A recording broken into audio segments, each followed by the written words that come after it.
Ladies and gentleman, आज हमारे साथ में एक ऐसी शख्सियत है जो है तो हमारे देश से, लेकिन पिछले 30 सालों से कनाडा में है। आज ये कनाडा में मेरी तरह एक मोटिवेशनल स्पीकर है, ट्रेनर है, ऑथर है, ढेरों बुक्स लिखी है। ब्रायन ट्रेसी के साथ में भी इन्होंने बुक को ऑथर कर रखी है। बहुत बुक्स हैं इनकी, बेस्ट सेलर्स हैं। ये रियल एस्टेट के बिजनेस में भी हैं, अरबपति भी है, लेकिन इनकी शुरुआत बहुत ही हम्बल रही है। बहुत गरीबी देखी है। ये 15 साल तक पुलिसमैन भी रह चुके हैं और आज हम जानना चाहते हैं कि कैसे इतनी गरीबी में से निकलकर ये पुलिसमैन बने और बाद में करोड़पति बने, अरबपति बने। कैसे? Ladies and gentlemen, we have wealthy cop with us, Sunil Tulsiani. Hi Sunil. Thank you for having me. Sunil, आप सबसे पहले हमारी ऑडियंस को ये बताइए कि आपको एक वेल्दी कॉप ये आपको क्यों कहा जाता है? एक्चुअली टोरंटो में मैं एक पुलिस ऑफिसर था 15 साल के लिए और अच्छा। उसको छोड़ के आप हैं मेरे ख्याल से दिल्ली के? originally दिल्ली, टोरंटो और वहां पर पुलिस ऑफिसर, उसके बाद वेल्दी कॉप, पूरी जर्नी है क्या? उसके बाद क्या हुआ कि उसमें मतलब हम रियल एस्टेट में गए। अच्छा। Started training. तो मीडिया है ना, उन्होंने they start calling me wealthy. अच्छा, तो इसका मतलब यह हुआ कि सुनील जो थे वो 15 साल तक कॉप थे टोरंटो के अंदर। उससे 15 साल पहले वो दिल्ली में थे, उसके 15 साल बाद ये कॉप बने और पिछले 15 साल से अब ये रियल एस्टेट टाइकून है। इस कारण से इनको ये टाइटल मिला हुआ है wealthy cop. Right? Thank you. पूरी जर्नी कैसी रही है? 15 साल दिल्ली में, उसके बाद 15-20 साल आपके वहां पर टोरंटो में, उसके बाद एज ए कॉप, उसके बाद वेल्दी कॉप, ये रियल एस्टेट, ये सारी जर्नी और आपकी बुक्स में ढेर सारी पड़ी हुई हैं। हाँ जी। Thank you very much. You're welcome। Books के लिए। अच्छा, तो मुझे बताइए ये सारा जर्नी आपका कैसे रहा है? कैसे, how you made this possible wealthy cop? India में, दिल्ली में जब हम यहाँ रहते थे, इस तुगलकाबाद एरिया में रहते थे, जो एक्सटेंशन में जो शुरू हुई थी इन द 70s। तो बहुत ही छोटी सी कॉलोनी है ना? बहुत ही छोटी और कच्ची कॉलोनी थी उस टाइम। Yes yes yes. उस टाइम हमने जो घर बनाया था, हमारे फादर इतने पुअर थे कि हमने घर बनाया था उसमें ना टॉयलेट था, ना रनिंग वाटर था। अच्छा, ओके। और ना इलेक्ट्रिसिटी थी। So we used to candle use करते थे हम पढ़ने के लिए और रोज बाहर पानी लेने जाते थे। अच्छा, ओके। तो हमारे डैडी फैक्ट्री मैन थे। हाँ। तो कभी कभी वो एप्पल ले आते थे कभी कभी। अच्छा, ओके। उस एप्पल के हम 5 पीस करते थे। Your brothers and sisters? How many brothers sisters do you have? एक ब्रदर है, एक सिस्टर है, हाँ। मम्मी डैडी और मैं। सो टोटल हम 5 मतलब अच्छा, तो उस एक एप्पल का 5 टुकड़े होते थे। उसमें हम लड़ते थे कि कौन सा बड़ा टुकड़ा है कि जो हम खाएं। क्योंकि वो एप्पल जो था ना, it was जैसे ट्रीट्स इसको माना जाता है, जैसे यू नो। तो ऐसे हम यहाँ पे रहते थे कि भाई बड़ी मुश्किल से हम मतलब घर चलाते थे, मतलब कि डैडी सिर्फ काम करते थे। ठीक है। He used to बोलते थे ना 400 रुपए पर महीने उनको पगार मिलती थी उन टाइम में। अच्छा, 1980s? इन लेट 70s। ओके। क्योंकि 81 में हम टोरंटो गए थे। तो क्या हुआ था कि हमारे को मुश्किल से वो घर बना था, वो भी किस्तों पे बना था। और ना रोज मतलब हमें सोचना पड़ता था कि हम क्या खाएं, मतलब यू नो। तो हमारे अंकल वहाँ रहते थे। 81 में जब आप टोरंटो गए थे, your age was? I was just turning 13. In fact, I went in Toronto in December of 81. अच्छा, okay. आज मतलब 40 साल हो गए हैं मतलब वहाँ पे टोरंटो गए हुए आप। तो 40 plus 13 मतलब you are 53. You got it. So ladies, he is 53. आप you're a good mathematician.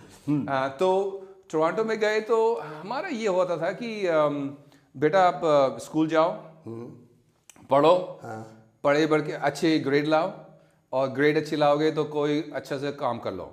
और आपके पास सारे चॉइसेस हैं, मैं आपको चॉइसेस बता देता हूँ। पहला चॉइस है आप डॉक्टर बनो।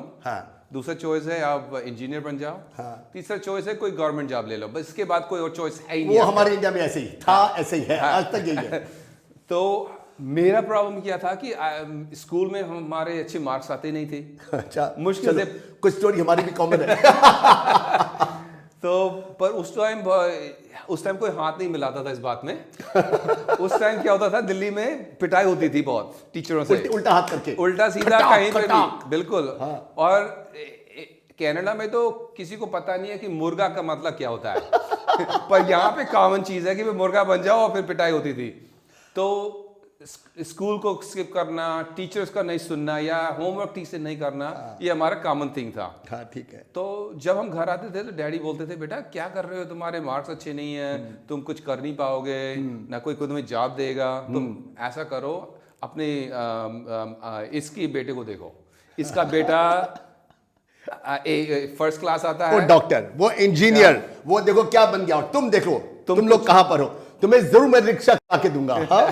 मेरे को बोला था कि बेटा तुम बड़े होके भीख मांगोगे अगर तुम अच्छी तरह से पढ़ लिया, है ना। सो ऐसे ऐसे लड़ाई होती थी। और हमारे माँ बाप में एक चीज होती है कि विद इन सेकेंड में अगर जो कोई मेहमान आता है ना, हमारे यहाँ तो था, तो विद इन सेकेंड में हमारे बच्चे थे ये मेरा बेटा है और स्कूल में नालायक है ये। अरे इस आदमी को हम जानते ही नहीं है, उसको क्यों बताया जा रहा है, ये हमारा इंट्रोडक्शन क्यों होया जा रहा है। तो जब हमारी स्कूल में जाते थे तो ऐसा लगता था कि अगर स्कूल में पढ़े ना तो हमारी ज़िंदगी ख़राब हो जाएगी, कोई हमें जॉब नहीं देगा। डैडी ने बोला कि काम करो, जॉब लो, 65 तक आप काम करो, उसके बाद गवर्नमेंट या आपका एम्प्लॉयर आपको पेंशन देगा, and then your set, this is your life going to be, this is the life. बिल्कुल वैसे जैसे रॉबर्ट कियोसाकी अपनी बुक के अंदर बोलते हैं रिच डैड पुअर डैड के अंदर, बिल्कुल कि मेरे दो डैड, एक डैड हु सेज काम करो, पढ़ो लिखो, पढ़ो लिखो, उसके बाद जाके नौकरी करो, और दूसरा डैड कुछ और ही कहता है। हमारे पास दूसरा डैड था नहीं। रिच डैड था नहीं, पुअर डैड ही था। मतलब वो पुअर इसलिए भी थे कि पैसे भी नहीं थे, और वो पुअर इसलिए भी थे बिकॉज ऑफ माइंडसेट, दोनों में। पर वो नॉट रॉन्ग, उनका माइंडसेट ही ऐसा था ना, राइट, लाइफ वही देखी थी, राइट, गलत वो भी नहीं थे यार। आई एम नॉट कंप्लेनिंग कि उनको पर उन्होंने जो सिखाया उन्होंने वही सिखाया जो उनको पता है। Exactly, right, exactly. सो 81 में हमारे अंकल ने हमें स्पॉन्सर किया। और अंकल इज योर चाचा, ताया? चाचा। इंग्लिश में बहुत बड़ा मुश्किल है यार, चाचा ताया ना। चाचा वो होता है जो डैड का छोटा भाई होता है, और ताया होता है जो डैड का बड़ा भाई होता है। सो ताया देन ताया। सो उन्होंने बुलाया और वहाँ पहुंचे 81 में।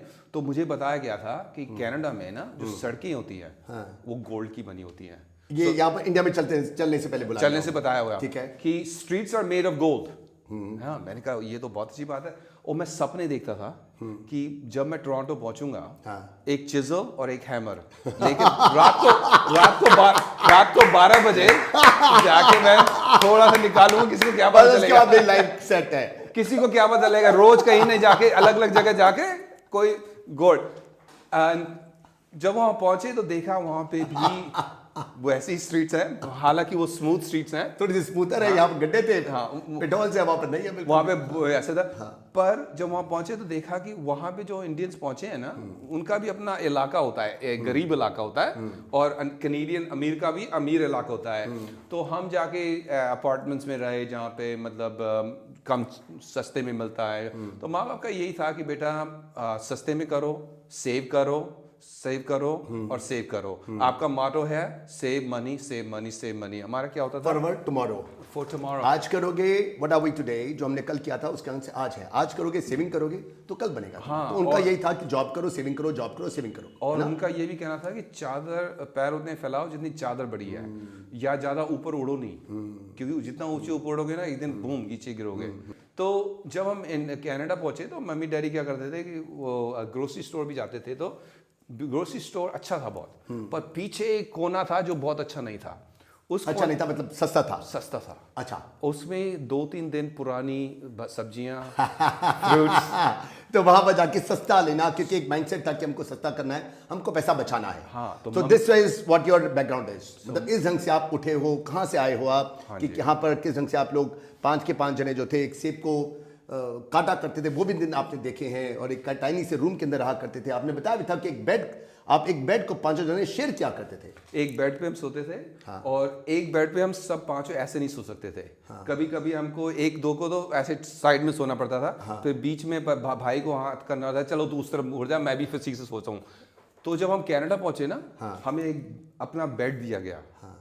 और उस इतने बड़े बेड पे हम ऐसे सुकड़ के सोते थे। हाँ। क्योंकि उसकी आदत पड़ गई थी हमें। मतलब बेड अब बड़ा था, तुम अब एक ही थे, हर एक को अपना अपना बेड मिल चुका था। अपना बेड मिलने के बावजूद भी सिकुड़ते थे, क्योंकि आदत वही थी, हम लोग फैल के सो ही नहीं सकते। वही जो एलिफेंट की एक होती है ना, कि एलिफेंट को अगर टाई कर दो, जब छोटा है तो बड़ा होने पर भी वो उसको चेन को या उस रस्सी को तोड़ सकता है, लेकिन उसका माइंडसेट हो चुका है कि मैं तोड़ ही नहीं सकता। तो वो ट्राई नहीं करता है। एग्जैक्टली, वो ट्राई भी नहीं करता है कि मैं तोड़ सकूं। तो ये आपकी पुरानी यादें हैं जिस ढंग से आपने अपने आप को बिताया। हाँ। तो फिर उसके बाद हम धीरे धीरे वहाँ पे स्कूल में भी ऐसा हुआ। स्कूल में क्या हुआ कि भाई पढ़ाई करो, गुड ग्रेड्स लाओ, या वहाँ पे भी वही प्रॉब्लम था। पर फनी पार्ट क्या था कि 80s में जब हम टोरंटो पहुंचे तो स्कूल का एक था पनिशमेंट सिस्टम, यहाँ का पनिशमेंट टोरंटो में यहाँ का था वो फुट रूल, हाँ, मुर्गा, हाथ खड़े, और हाथ खड़े, मुर्गा, पिटाई हाथ से, यहाँ से। हमारे तो क्या था कि हम जब स्कूल जाते थे तो मैं हाथ पहले ही कर देता, मेरे को मालूम है कि पढ़नी है आज। तो जब टोरंटो में गए तो टोरंटो में बोला कि इफ यू, अगर आप नहीं करोगे ये काम तो you going to be punished. मैंने कहा ये तो लगता है कनाडा में और भी प्रॉब्लम वाला कोई सिस्टम है। तो एक बार क्या हुआ, मैंने काम वाम स्कूल का होमवर्क ठीक से नहीं किया वगैरह, तो उन्होंने बोला यूर इन ट्रबल, आप ट्रबल में हो। मैंने कहा क्या ट्रबल है? उन्होंने बोला you go to that room. मैंने कहा पता नहीं क्या होगा उस रूम में। तो उस रूम में गए, उस रूम में देखा कि क्लासरूम ही है वो, उसमें 8-10 लोग बच्चे बैठे हुए हैं, और ये स्कूल के बाद उन्होंने मेरे को वहाँ भेज दिया। मैंने कहा अब क्या करना है? बोला बैठ जाओ। मैंने कहा ठीक है बैठ जाते हैं। आधे घंटे पौने घंटे बोला घर जाओ।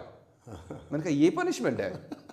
मैंने कहा पहली बात तो ये है कि आप एक रूम में मेरे दोस्तों के साथ मिला रहे हो मेरे को, क्योंकि उन्होंने भी काम नहीं किया है, और मेरे को ये पनिशमेंट है। मैंने कहा रोज भेजो यहाँ पे मेरे को, प्लीज सेंड मी अगेन, दोबारा भेजो।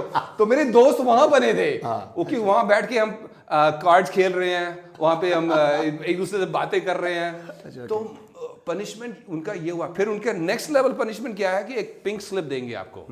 अच्छा, ओके। मैंने कहा ये अभी भी अगर सुधरे ना, हाँ, तो आपके लिए नेक्स्ट लेवल है पिंक स्लिप। Okay. मैंने कहा ये पिंक स्लिप क्या हो गई यार? जरूर कोई बड़ी चीज होगी, जैसे गवर्नमेंट से आती है ना कोई नोटिफिकेशन कि भाई आपको, मैंने कहा ऐसा कुछ होगा, गवर्नमेंट तो स्कूल है ही वहाँ पे। तो मेरे को पिंक स्लिप भी बहुत जल्दी। तो वो जो स्कूल था वो गवर्नमेंट था या प्राइवेटाइज था? गवर्नमेंट था। गवर्नमेंट वहाँ पे सारे फ्री, वहाँ पे मेजोरिटी ज्यादातर स्कूल गवर्नमेंट के ही हैं, अब प्राइवेट भी है वहाँ पे।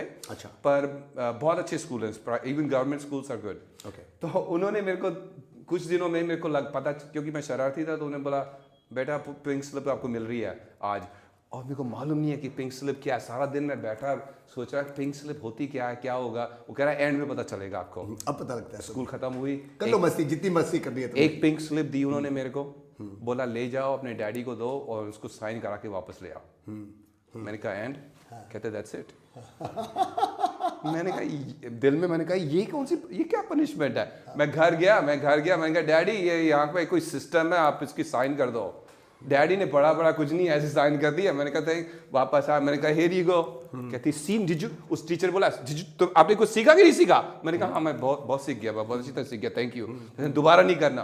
बस ऐसे सिस्टम में क्या हो। और दूसरी बात थी कि मंडे टू फ्राइडे स्कूल, यहाँ पे मंडे टू सैटरडे था, वहां पे मंडे टू फ्राइडे। मैंने कहा हर वीक मेरे को 2 दिन छुट्टी मिलेगी, ये कौन सा स्वर्ग में पहुंच गया हूं मैं। स्कूल में मारते नहीं है, 5 दिन है, और अगर मैं काम वाम ना करूं तो एक रूम में या फिर एक स्लिप, एक रूम में और एक स्लिप। अरे ऐसा ही तो स्कूल चाहिए आपको। हाँ तो अच्छा, फिर उसके बाद क्या हुआ? उसके बाद क्या हुआ कि डैडी वाली मम्मी वो तंग हो गए थे। एक आखिर में डैडी ने बस ये बोलना शुरू कर दिया, बेटा पास तो हो गए हो ना, यही बस बता दो, एक मार्क से भी अगर पास हो गए हो ना कोई बात नहीं। मेरे को मालूम है एक क्लास थी जिसमें उसने वहाँ पे ना 50% इज अ पासिंग मार्क, आपको 100 में से 50 मिनिमम लाने पड़ते हैं।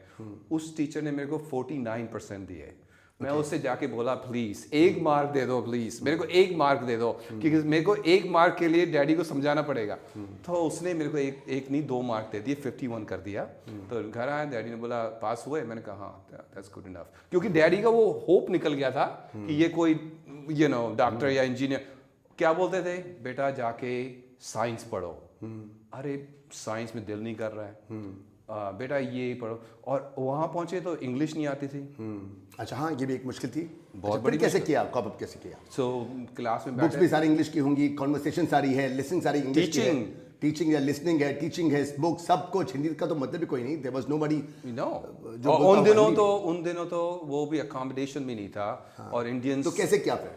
बस बैठे रहो क्लास में, बैठे रहो, बस ऐसे करते रहो। सिर्फ एक सब्जेक्ट था जिसमें I was very good comparison to Canada, mathematics, because उसके अंदर लैंग्वेज नहीं। हमारी तो यहाँ पे तो वो ग्रेट पहली से ही वो रिपीट कराना शुरू कर देते हैं ना, 2 एकम 2 2 एकम 2 बराबर। सो वो इंग्लिश में मैं करता था, वो मैं कर लेता था। उसके बाद वो बोलेंगे बेटा जाके गो एंड ऐसे लिख दो इंग्लिश में। अब एक लाइन लिखनी नहीं आएगी तो ऐसे कहाँ से लिखेंगे आप? ठीक बात है। तो घर आओ, वो कहते my name is Sunil the end, उसमें साइन करके लेके आ जाता था मैं उनको।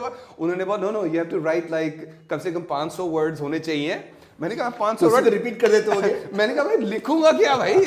फिर मैंने लिखा my mother's name is this, my father's name is this, my brother's name is this, पता नहीं क्या क्या लिखे जा रहे थे वो। ऐसे कर करके आपने स्कूल को किसी ढंग से पास किया? बड़ी मुश्किल से पास किया, बड़ी मुश्किल से पास किया। फिर उसके बाद आगे चल के कैसे, मतलब कैसे कॉप कैसे बने आप?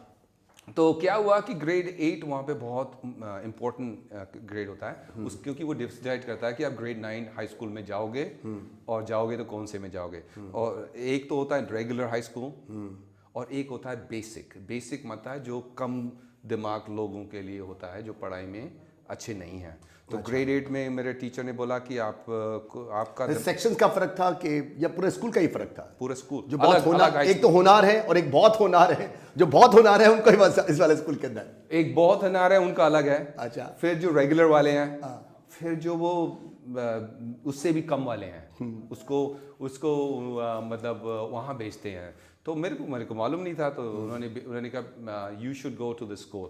मैंने कहा उस ग्रेड 9 लिखा तो होगा ना, वो अलग ही हाई स्कूल है मतलब। तो मैंने कहा मम्मी डैडी को बोल तो सकता हूँ ना कि ग्रेड 9 में हूँ मैं। पूरा उनको क्या पता कि कौन सा स्कूल कौन सा है? उनको नहीं मालूम, उनको नहीं पता। उन्होंने कहा माँ बाप से साइन करा लो, साइन करा ली, वापस गए। तो ग्रेड 9 में हम बेसिक स्कूल में गए। तो उस बेसिक स्कूल में क्या हुआ था, हमारा था मतलब जितने भी बाकी स्टूडेंट्स थे वो बहुत ही निकम्मे थे and you were much much much better than them. In fact आप बहुत अच्छे थे उन लोगों से। इनफैक्ट पहली बार मेरी जिंदगी में मेरे को ऐसा लगा कि इस क्लास में मैं ठीक हूँ, मैं खुश हूँ, मैं मजा आ रहा है, मैं कर सकता हूँ, आई कैन डू इट। क्यों? क्योंकि वो किताब पढ़ा रहे हैं, कोई अच्छी सी नावल, और टीचर हमें नहीं बोल रहा पढ़ने के लिए, वो खुद पढ़ रहा है हमको और हमें जस्ट बोल रहा है फॉलो करने के लिए। फिर उनको कह रहा है कि ये क्वेश्चन एग्जाम में आएगा, इसका ध्यान रखना। मैंने कहा ये तो बहुत बढ़िया यार, ये तो चीटिंग करने की भी जरूरत नहीं है। क्योंकि इंडिया में मैं हाथ में लिख के चला जाता था सारी चीटिंग वगैरह मार करके। मैंने कहा ये तो लीगली है, ये तो करना ही नहीं पड़ेगा मेरे को। फिर वो क्या करते थे, पढ़ाने की बजाय मूवी दिखाते थे स्कूल में कि भाई ये मूवी देखो और इसके बाद हम बात करेंगे इस मूवी के बारे में। मैंने कहा ये तो बहुत मजेदार है। मैंने कहा मूवी तो बहुत अच्छी लगती है वैसे भी, तो कौन सी मूवी दिखाएं? अल पचिनो की मूवी दिखाओगे, एडी मर्फी की, आर्नोल्ड श्वार्ज़नेगर की मूवी दिखाओगे? अरे ये तो बहुत मजा आ रहा है। मैंने कहा इसको पढ़ाई कहते हैं, मैं मम्मी डैडी को तो नहीं बताऊंगा। पर जब अगर इसको पढ़ाई करते मुझे कितने साल, मुझे बताओ, रात दिन हर वक्त मैं इसको कर सकता हूँ। और जब मैं घर आया मेरे 70-80% मार्क, मम्मी डैडी बोले ये हाई स्कूल में जाके इतना स्मार्ट कैसे हो गया लड़का, पता नहीं क्या हुआ। मैं कि भगवान से हमने प्रार्थना की इसलिए शायद हुआ है। उसके बाद फिर ग्रेजुएशन कैसे हुई आपकी? प्रॉब्लम ये था कि वो ग्रेड 9 बेसिक्स में जब ग्रेजुएट करोगे ना आप उस हाई स्कूल में, you can't get a regular job. So 80 age because आप एक ऐसे स्कूल से आए हो जहां पर आपको जॉब मिलनी अब मुश्किल हो जाएगी। हाँ, उसमें लिखा होता है बेसिक। तो you can't, उससे पहले हमारे अंकल आए थे हमारे घर में, मेरी एज 15 ईयर्स थी। उन्होंने मेरे को बोला बेटा आपको पुलिस ऑफिसर बनना चाहिए यहाँ पे कनाडा में। तो और आपकी एज थी उस समय 15 साल की जिस टाइम अंकल ने बोला था। अंकल ने बोला उसके उस समय वो सीड जो था वो बीज बो के गए थे वो। तो मैंने भी बोला क्योंकि वहाँ के police officers were different then Delhi के जो पुलिस ऑफिसर जो मेरे को याद है, राइट, उन टाइम यू नो उनकी इमेज इतनी अच्छी नहीं थी। वहाँ पे बहुत अच्छी इमेज है उनकी। तो मैंने बोला हाँ मैं यही बनूंगा। सो जब हाई स्कूल में गया तो उन्होंने बोला कि टीचर, मेरे एक टीचर थे इंग्लिश टीचर, उसका नाम था मिस्टर ग्रैम लास्ट नेम था। मिस्टर ग्रैम ने बोला बेटा आप what do you want to be, क्या बनोगे आप पढ़े होगे? मैंने कहा वेरी सिंपल, पुलिस ऑफिसर। उसने बोला कि पुलिस ऑफिसर बनोगे तो इस यहाँ क्या। और आपकी एज थी 15 साल इस टाइम ग्रेड 9 में 16 साल शायद। ठीक है। तो और बने कब, कितनी उम्र में आप बने? 21 साल में। 21 साल में, मतलब 6-7 साल पहले। हाँ। आपका जो सेट था गोल कि मुझे कॉप बनना है तो बन पाया। That's it। मेरे को कुछ और नहीं दिखाई देता था। मीनिंग कोई अगर बोलता था कि हमारी फैमिली में, हमारी सारी फैमिली में उन दिनों सारे मर्द 5 feet 5'2", 5'1", short। ओके। एंड जब your height that time was 5'1", 5'2", क्योंकि you were 16 only। Yeah, no, but उसी एज में तो लोग बढ़ते हैं बच्चे, राइट? ठीक है। तो मैं उस एज में 5'2" तक बढ़ गया था। हाँ। समझे ना आपने? और बाकी सब के सब वही 51 52 मैक्सिमम थे। हाँ। और जिनकी एज थी 20 साल 30 साल 40 साल। हाँ। और आप 16 साल के तौर 5 वही 151 52 पे थे। और जबकि कॉप होने के लिए आपको मिनिमम हाइट कितनी चाहिए? उस टाइम थी 5'8". और आपका ड्रीम था कॉप बनने का। हाँ। And what's your height right now? 5'8". Boy very good. तो उसके लगे करने के लिए घंटे घंटे लटकता था मैं। अच्छा ओके। मम्मी बोलती थी बादाम खाओ, बादाम अच्छा, खाते थे हम, ओके। जो भी करते थे। मतलब वो 6 साल जो थे आपने पूरा स्ट्रगल किया है क्योंकि आपका गोल एकदम सेट था, मुझे बनना है तो मुझे कॉप बनना है। बिल्कुल। और चाहे ग्रेड्स कम थे, चाहे हाइट कम थी, तो ये भी पॉसिबल है। हाइट अगर आपकी 51 52 है तो 58 भी हो सकती है। अगर आप गोल आपका एकदम साथ में एकदम फोकस एकदम हो तो इंसान सब कुछ कर सकता है। हाइट बढ़ा सकता है, ग्रेड ठीक कर सकता है, वहां पहुंच सकता है जहां वो पहुंचना चाहता है। चाहे आपके पास गरीबी है, हाइट नहीं है, ग्रेड्स नहीं है, स्कूलिंग नहीं है, कुछ भी नहीं है, लेकिन तब भी बहुत कुछ हो सकता है। पर जो मिस्टर ग्राम थे ना,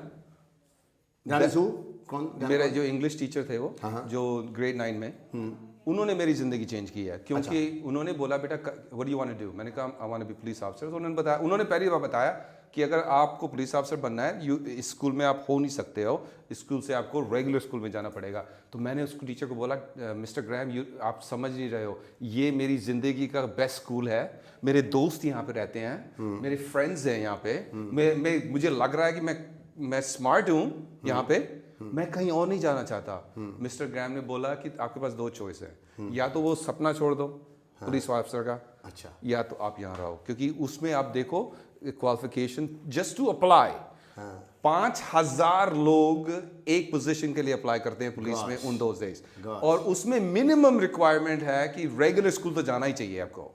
बेसिक में तो है ही नहीं। और आप बेसिक में थे? मैं बेसिक में था। तो मैंने कहा मिस्टर ग्राम ने बोला आपको वो टर्निंग पॉइंट कौन कौन से थे जो आप कह सकते हो कि वाकई में आप कॉप बन पाए? ये क्योंकि आपके लिए बहुत बड़ा चैलेंज था ये आपकी लाइफ का। ये कि एक तो बेसिक स्कूल में होना, हाइट का कम होना, सब कुछ तो नेगेटिव था। वो कौन कौन सी चीजें थी जिसे आपको वहां पर जाके कॉप बनाया? और क्या था नंबर वन? नंबर 1 जो अंकल आए थे, अच्छा, जिन्होंने आके पहला सीड डाला, दिमाग में कीड़ा डाला, वो बीज डाला, you have to become a cop. Because up to that point मुझे पता नहीं था मैं क्या बनूंगा। मुझे पता था मैं नालायक हूँ, मुझे पता था कि मैं अच्छा स्टूडेंट नहीं हूँ। इनफैक्ट मुझे ये पता था कि मैं अच्छा बेटा भी नहीं हूँ, क्योंकि माँ बाप जो बोलते थे बच्चों को कि अगर ये नहीं हो तो तुम अच्छे बेटे नहीं हो, अगर ये हो तो तुम अच्छे बेटे हो। तो तब तक ये था कि मैं कुछ मैं नहीं कर सकता हूँ। और नंबर 2 टर्निंग पॉइंट क्या था आपका? मिस्टर ग्राम जो बोला, आप स्टोरी आप बता रहे हो अपने टीचर की, इंग्लिश टीचर की, जो इंग्लिश टीचर ने बोला कि आपको करना है, और मैं उससे लड़ रहा था कि नहीं मैं नहीं जाऊंगा। उन्होंने मेरे से लड़ा कि आपको जाना ही पड़ेगा। अब मैंने कहा मेरे सारे दोस्त छोड़ देंगे, नहीं। उन्होंने कहा कि रेगुलर स्कूल जाने के लिए आपको सिर्फ 2 टेस्ट करने हैं, इंग्लिश एंड मैथ। ये 2 टेस्ट आपको पास करने हैं, मैं आपको भेज रहा हूं। तो आपके लिए पॉसिबिलिटी थी कि आप बेसिक से रेगुलर में आ सकते थे अगर ये 2 एग्जाम अगर आप क्लियर कर लेते। हाँ। अच्छा, तो मैंने कहा नहीं जाना। तो मिस्टर ग्राम ने बोला कि आपको जाना पड़ेगा, और मैंने आपके लिए टेस्ट बुक कर लिए दोनों। अच्छा। और मेरा दिल ऐसे लग रहा कि मैंने कहा ये क्या, मैं पता नहीं क्या आएगा टेस्ट में। तो मैं टेस्ट करने गया और टेस्ट किया इंग्लिश और मैथ में। मैं दिल में सोच रहा था कि मैं फेल हो जाऊं, इसलिए फेल हो जाऊं क्योंकि वापस इस क्लास में जाऊं जहाँ मेरे फ्रेंड्स हैं, और मिस्टर ग्राम को बोलूं कि आप गलत हो और मैं सही हूं, और ये मेरे फ्रेंड्स हैं, मैं यही रहूंगा और देखी जाएगी आगे। पर स्मॉल मार्जिन, छोटी सी मार्जिन से दोनों मैंने पास किए, और मैं आया तो मिस्टर ग्राम ने बोला कंग्रेचुलेशंस, आप पास हो गए हो और आपको जाना। और मेरा दिल कर रहा था नो, कंफर्ट जोन में रहो, स्टे इन कंफर्ट जोन, दोस्तों के साथ रहो। और मेरे दोस्त क्या बोल रहे थे, सुनील नहीं जाओ, हमारे साथ रहो, कहाँ जाओगे वहां जाके, अरे वहां पे क्या कोई नहीं होगा, बोला सब मेरे को रोक रहे थे। तो रेगुलर स्कूल में गए, तो लेकिन अल्टीमेटली आप बेसिक से रेगुलर में आ गए। 3rd टर्निंग पॉइंट क्या था आपका जिसने आपको कॉप बनाया? 3rd turning point, against all odds, based all odds, was the height. तो हाइट को आपने बताया कि लटक के आपने, हाँ, हाइट 5'8" बोला। तो दिन रात मैं किताबें पढ़ता था, उन दिनों तो इंटरनेट था नहीं, किताबें पढ़ता था कि लंबाई कैसी बड़ी करो, कैसे करो, ये खाओ वो खाओ, लंबे करो, और कराटे जाओ, ये करो, 1-2 पुल करो, सब करते थे, राइट। पर मेरे जब भी मैं सोता था, जगता था, उठता था, जब मैं आंखें बंद करता था, I saw myself in the uniform of police officer when I was not police officer, and मैं देखता था कि I was like Arnold Schwarzenegger या Rambo या अमिताभ बच्चन या भाई सिटी को मैं साफ कर रहा हूँ, ये मैं सपने यही देखता रहता था उस तो टाइम. इसका मतलब आपने पूरा का पूरा विजुलाइज कर रखा था अपने आंखों के अंदर कि मुझे यही बनना है, तो वो विजुलाइजेशन ने आपको अपने गोल की तरफ वो आपको धक्का देता गया. एंड आखिरी में क्या हुआ कि जब हमारी हाइट 5'8" एकदम हो गई, तो एक लास्ट चैलेंज ये आया कि your eyes must be 20/40 not worse. आपकी आंखें, चश्मा अगर पहनते हो तो बहुत कम पावर का चश्मा पहनना चाहिए, और हमारा पावर ज्यादा पावर हुआ तो फिर उसके बाद मुश्किल अप्लाई नहीं करो. तो आपका पावर कितना था? हमारा जैसे 20/40 था ना, तो हमारा 20/150 जो 0.2 समथिंग उस एज में हो गया था, तो थिक चश्मा हो गया था हमारा. और उन्होंने बोला आप अप्लाई नहीं कर सकते हो. तो ये एक चीज थी जो मैं पुलिस डिपार्टमेंट ने मेरे को बोला कि आपके पास यू कैन अप्लाई. अभी तो ये एप्लीकेशन की बात हो रही है कि टिक टिक टिक, और आंखें, आपकी आंखें चेक करते हैं. आंखें चेक की, उन्होंने बोला आपकी आंखें बियॉन्ड है कि भाई थोड़ा बहुत हो, यू लाइक 3 times वर्स. तो मैंने कहा क्या करूं? कहते that's it, you give up, this is not for you. Police officer आपके में था ही नहीं. तो कोई बात नहीं, मैं घर गया, मम्मी डैडी ने बोला बेटा अब आपने तो सब कुछ ट्राई किया ना, आप अब नहीं कर सकते हो तो क्या कर सकते हैं, कुछ और सोचो. फिर कैसे हुआ? मैं सारा दिन रात मेरे ऐसा सब मेरे पूरा वर्ल्ड जो होता ना, एकदम चेंज हो गया. उस टाइम तक तो ये लगा कि मैं ये बनूंगा. उसके बाद जब उन्होंने बोला कि नहीं हो सकता है, पर समवेयर बिहाइंड मेरे दिमाग में था कि कैसे होगा जरूर. मतलब अभी भी रिजेक्ट करने के बावजूद भी आपने गिव अप नहीं किया? नहीं यार, दिस इज गुड. दिन रात मतलब रिजेक्शन होने के बावजूद भी, और आपको पता था कि मेरी आंखें जो हैं, जो कि कभी भी दोबारा से ठीक हो नहीं सकती, लेकिन तब भी आपके ड्रीम जो थे आपको, मतलब आपने अपने ड्रीम को नहीं छोड़ा. उस टाइम लेजर नहीं हुआ करता था. हाँ, लेजर भी नहीं था. Okay. उन दिनों ये भी था कि there was Indian police officer, Indian छोड़ो, ब्राउन पुलिस ऑफिसर, चाहे श्रीलंकन, पाकिस्तानी, इंडियन, जो भी इतने कम लोग थे. अच्छा, ओके. और So, इसका मतलब ये हुआ कि आप, मतलब एक और चैलेंज था आपके लिए. वही मैं you were brown, yes, and you were dark, you were coloured. लोगों ने मेरे को बोला था कि नहीं हो पाएगा आपका, बिकॉज आपकी ना आपके ग्रेड अच्छे नहीं है. यार इंसान फोकस हो तो क्या कुछ नहीं कर सकता. सो व्हेन आई वो पुलिस ऑफिसर बन गए. फिर उस टाइम पर एक चीज ये थी कि ये नहीं था कि पढ़ाई में हम अच्छे नहीं थे. ये था कि जो वो पढ़ा रहे थे उसमें हम अच्छे नहीं थे. जैसे मछली को बोलो कि आप पैदल करो, अगर आप पैदल नहीं करोगे तो आप डम हो, पागल हो. जैसे हाथी को बोलो कि अगर आप पेड़ नहीं चढ़ सकते हो तो इसका मतलब पागल हो तुम. जैसे बंदर को आप बोलोगे कि अगर पानी के नीचे, टैलेंट था, स्किल्स थे, सब कुछ था, हो सकता है वो लैंग्वेज थी जिसके कारण से हम लोग पढ़ नहीं पाए. वो कैसे पता चला? क्योंकि पुलिस डिपार्टमेंट में मैंने यूनिफॉर्म से शुरू किया, फिर then I became police detective, उसके बाद मैं पुलिस नेगोशिएटर, उसके बाद प्लटून कमांडर. कितने साल रहे आप एज ए कॉप? 15 साल. 15 साल. इन 15 साल में आपने कितने लैडर्स, कितने हायरार्की में कितनों पर गया? 4 मेन लैडर, और उन सब के लिए इतनी स्टडी करनी पड़ती है, इनके कोर्सेज लेने पड़ते हैं. सो मैं वो कोर्सेज लेते गया. और मेरे को पता, मेरे पास मेरा दिमाग है, क्योंकि अगर जो चीज मेरे को पसंद है और उसको आप सिखाना चाह रहे हो, उसमें उसको आपको कहने की जरूरत नहीं है कि भाई ये पढ़ो, क्योंकि वो तुम चाहते हो. मैं चाहता हूँ, राइट. तो आपने अभी रिसेंटली फिल्मों में देखा होगा कि बच्चों को न बोलो कि भाई आपको यही बनना है, राइट.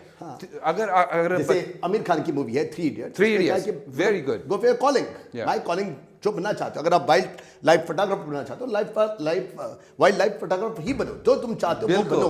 अगर इसकी जगह पर मॉम डैड के कहने पर तुम इंजीनियर बनते हो, तुम्हारी सबसे बड़ी मिस्टेक होगी. वो बनो जो तुम चाहते हो करना, वही करो. हाँ, बिल्कुल. एंड ये बात बिल्कुल सही है, क्योंकि और ये लेसन भी बहुत है. और अब पूरे वर्ल्ड में मैं जब पब्लिक स्पीकिंग करता हूँ ना, मैं सबको बताता हूँ कि अगर आपके माँ बाप ने आपके साथ किया है तो आप अपने बच्चों के साथ ना करो ऐसा. मतलब जो भी तुम्हारी लाइकिंग है, पैशन है, आग है, उसको ही अपना प्रोफेशन बना लो. बिल्कुल. बिल्कुल बिल्कुल। Very good, very good. उसमें क्या होता है कि अगर आप 10 घंटे 20 घंटे भी काम करोगे ना, वो तो काम लगेगा नहीं काम है, काम तो लगे। लेकिन यू अभी are flirting, it's your girlfriend. लेकिन अभी अभी क्या कर रहे हैं, हम क्या कर रहे हैं, ये कोई लोग बोलेंगे ये वर्क है, पर ये फन है, ये दिस इज फन। एब्सोल्युटली। तो उसके बाद मतलब मेन चीज़ ये हुई कि उसके बाद हमारी शादी हुई जब इंडिया में, और हमारे 2 बच्चे हुए, और उसके बाद 14-15 साल काम पे तो मेरे बहुत लैडर वो ऊपर हुआ, पर मैरिज का प्रॉब्लम शुरू हो गया।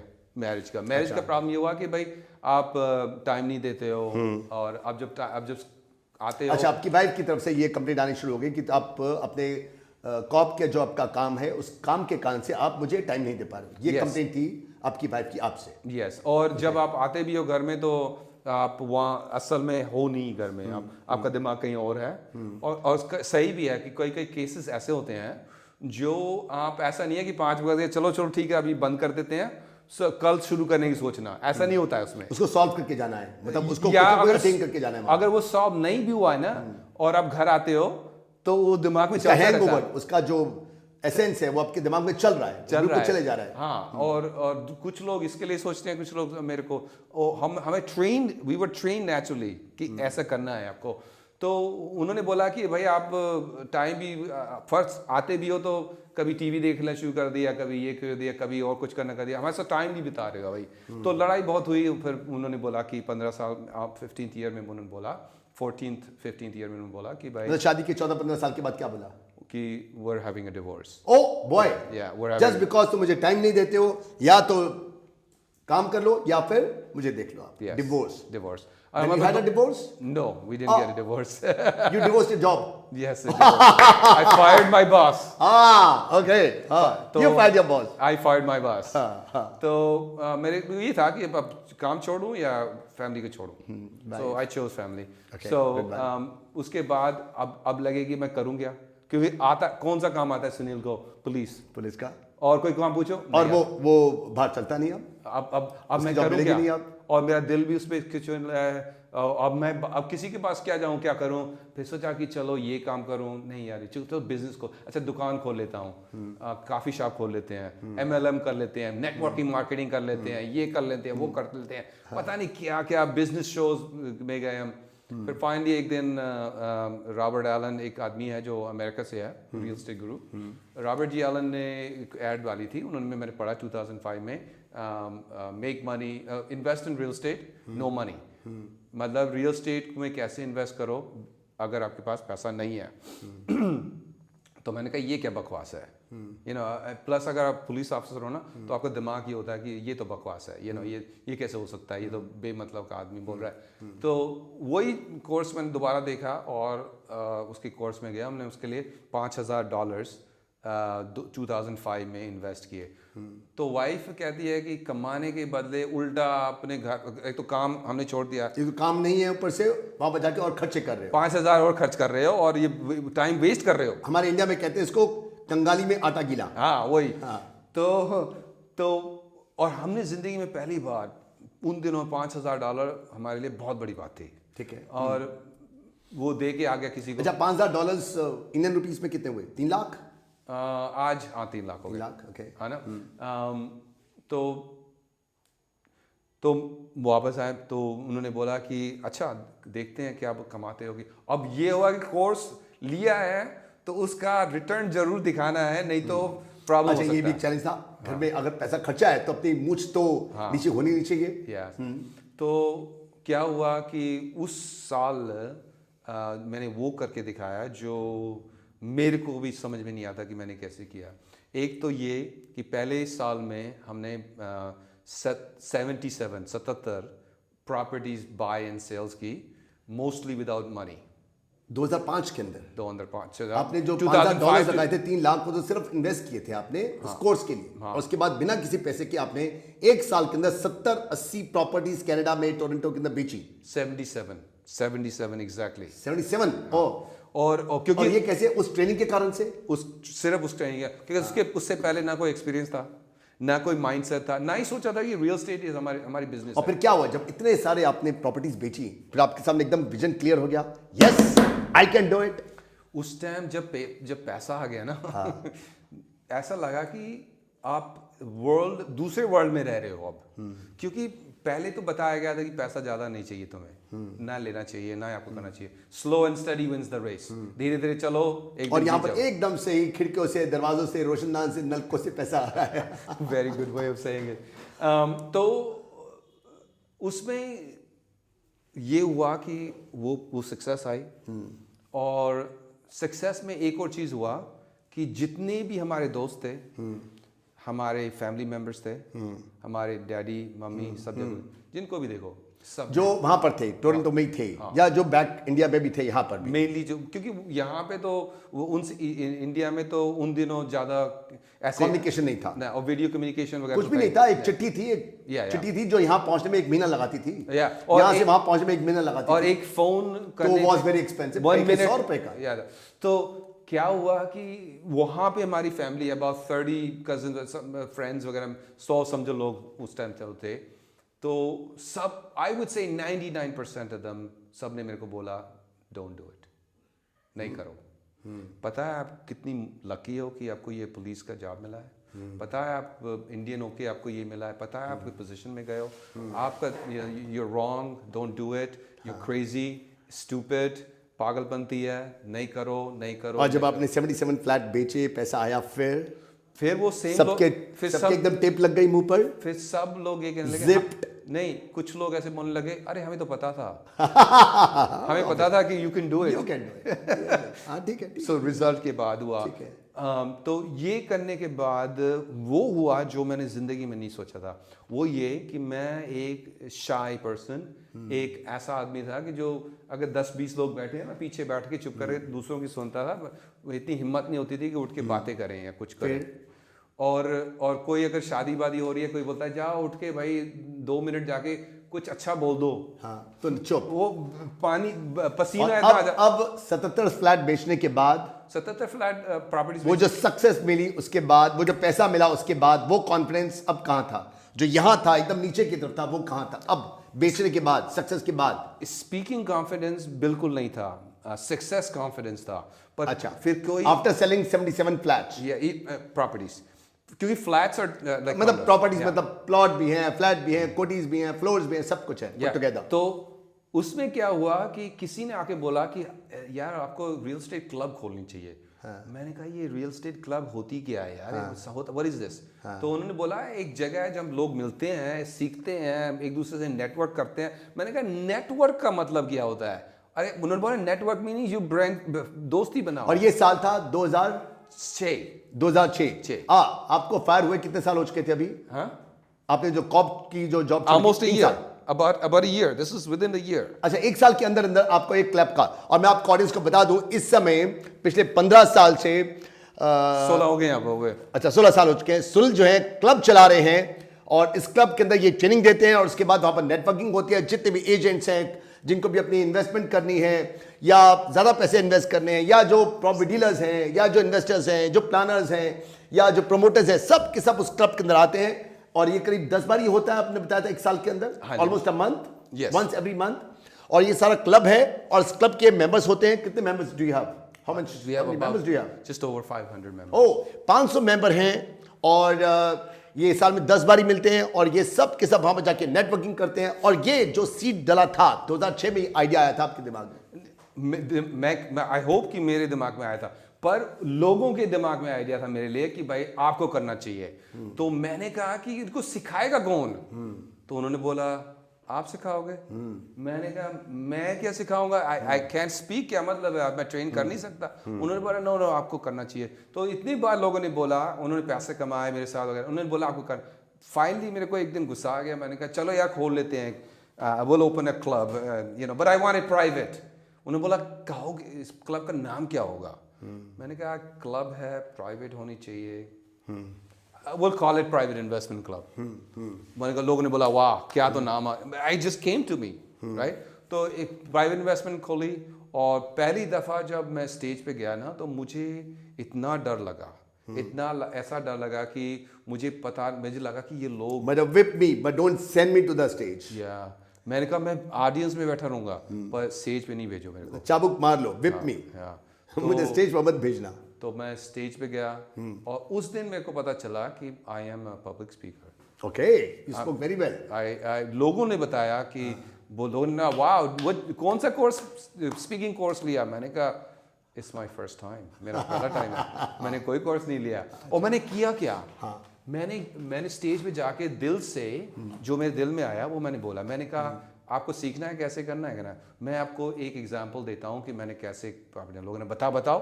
मैंने कहा इस प्रॉपर्टी को मैंने ऐसे फाइंड किया, उसके बाद मैंने इसको ऐसे एनालाइज किया, एनालाइज करने के बाद फिर मैंने इसको साथ ये फिक्सअप किया, फिक्सअप करने के बाद इस आदमी को दिया, उस आदमी ने फिर उसको बेचा और 3 महीने में मेरे को $50,000 ऐसे मिले। लोगों ने कहा वाह वाह ये तो बहुत अच्छा बताया, और बताओ।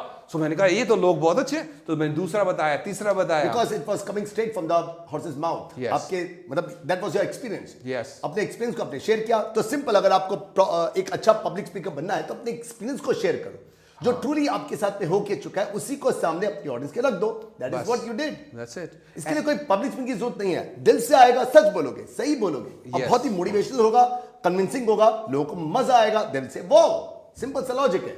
और अब क्या हुआ है कि अगर आप उस टाइम मेरे को बोलते हैं ना कि अगर आप देखेंगे कि पहले था कि भाई वाइफ ने बोला पुलिस का जॉब छोड़ दो, तो उन दोनों थोड़ा गुस्सा था कि भाई उसके लिए मैं काम छोड़ रहा हूँ जो मेरे को पसंद है। लेकिन अब जब पैसा आना लग गया, यू बिकेम सक्सेसफुल, अब लगा कि जो किया बहुत अच्छा किया। Yes. क्योंकि अब आपके पास पैसा भी था, आप किसी के नौकर भी नहीं थे, and you were giving time to your family. Yeah, another thing is this.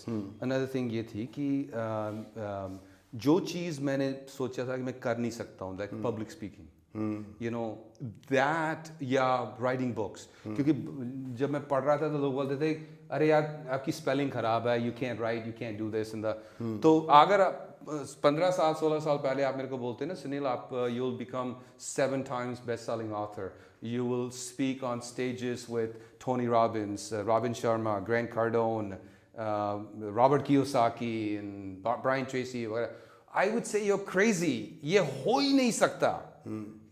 और पर पूरे वर्ल्ड में पिछले 16 साल में यही हुआ है मेरे साथ। मीनिंग वो नॉट ओनली वो जितनी मैं किताबें पढ़ता था, कई तो मेरे अब दोस्त बन गए हैं। I have their cell phone numbers, we train together, mastermind together। तो वो चीज़ें जो beyond money, ठीक है पैसा आया है राइट, कि सक्सेस में ना मनी एक पार्ट है, पर जो ये कमाया है मैंने जो लोगों के साथ जो रिलेशनशिप जो कमाया है, हाँ, और जिनके साथ मैंने काम किया है, जिनकी मैं किताबें पढ़ता था उनके साथ मैंने ट्रेन किया है। और people like Tony Robbins, people like Robert Kiyosaki and Robert, उनके साथ मैंने वर्ल्ड टूर किया है। अच्छा, तो क्या मैसेज आप देना चाहेंगे ऑडियंस को? अपनी लाइफ से पहले कॉप थे, कॉप के बाद एक वेल्दी कॉप बने आप, तो जो आपकी जर्नी है 30 35 40 साल की, क्या आप एक टेक अवे देना चाहेंगे और इसको क्या बताना चाहेंगे आप? मैं ऑडियंस को ये कहना चाहता हूँ कि आपकी ज़िंदगी में शायद सिमिलर सिचुएशन हो जैसे हमारे में था कि भाई पढ़ता अच्छा नहीं है, अच्छे ग्रेड्स नहीं है, अच्छे एक्सपीरियंस नहीं है, माँ बाप के पास पैसे नहीं है, या एक्सलेंट लाइफ शायद ना हो, या एक्सपीरियंस कुछ ऐसे हों। उन एक्सपीरियंस को आप यूज़ कीजिए एज अ पावर, कि भाई उन एक्सपीरियंस, आपकी स्टोरी, आपका जो पावर है उसको अपने मकसद को ग्रो करने के लिए यूज़ कीजिए, ना कि उसको एक्सक्यूज़ में यूज़ कीजिए कि भाई मैं ये नहीं कर सकता, ये कर सकती बिकॉज मेरे माँ बाप ने ये नहीं दिया, या मेरे पास ये नहीं है, या मेरे पास पैसा नहीं है, या मेरे पास कनेक्शन नहीं है। मेरा कहने का मतलब ये है कि जो भी आप चाहें आप कर सकते हैं, क्योंकि एग्जाम्पल नॉट ओनली मी पर हमारे जो हंड्रेड्स ऑफ जो स्टूडेंट्स हैं उनका एग्जाम्पल ये बता रहा है कि कहीं पे भी हो, चाहे यहाँ पे हो चाहे यहाँ पे हो, कहीं पे भी हो, अगर आप यहाँ जाना चाह सकते हैं तो आप जा सकते हैं। सिर्फ एक चीज़ है, आपको अपना फोकस मेंटेन करना, आपको अपना गोल होना चाहिए और आपको शुरुआत करनी चाहिए अभी। स्टार्ट डूइंग नाउ, ये बहुत इम्पोर्टेंट है। और लोग बोलेंगे नहीं करो, उनके नहीं सुनो आप। लोग बोलेंगे कि आप ने गलतियां की हैं, आप गलतियां करोगे। लोग कहेंगे पागल हो तो समझ लेना कि सही जा रहे हो। अगर लोग पागल है तो सही बात है, मतलब सही जा रहे हो आप। वो क्या कहते हैं ना, वो आसमान के अंदर कौन कहता है कि छेद नहीं हो सकता? सही बात है। कम से कम एक तबीयत से पत्थर तो उछालो यारो, कोशिश तो करो, देखो हो सकता है कि छेद हो जाए आसमान के अंदर। सही बात है। और मेन चीज़ ये है कि अगर आपको लग रहा है कि मैं गलती ना करूं, आपको मैं बताऊं कि आप गलतियां करेंगे और गलतियों से आपको सीखना है और गलतियां होना अच्छा है। हाँ, अच्छा है गलतियां होना। Mistakes are the best universities on the planet. बिल्कुल। Thank you. एंड मुझे नहीं पता ऑडियंस का, लेकिन मैंने आपसे बहुत कुछ लर्न किया। Thank you. Thank you sir, thank you very much. Thank you. Thank you.